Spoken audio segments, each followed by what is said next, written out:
sanki ya dünyadayım. Kara tellerin kimi, karadır taleyimiz, biraz rüyadayız.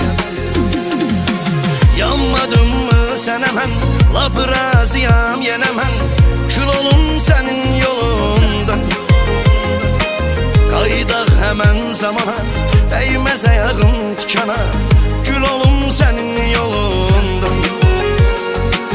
Ölüme gülmek nedir ki, bunu bilmek nedir ki, gel ölüm senin kolundan.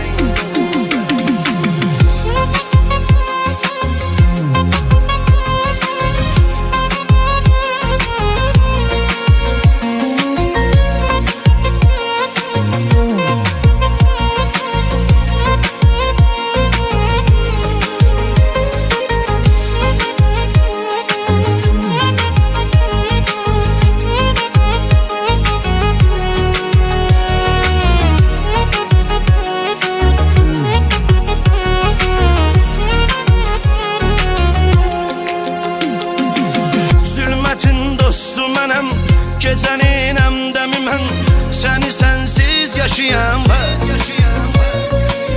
Axı çoxdur yaşına, bu yaşda tek başına, bir böyük dert daşıyan var.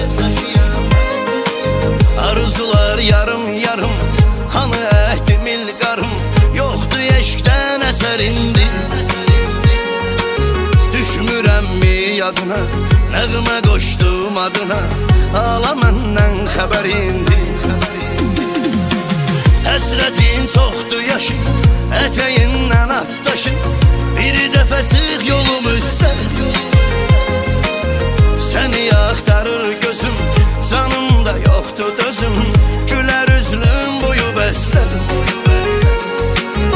Bu aşiqin canı sən, dərdinin dərmanı sən, eşqin eləyib məni xəstə.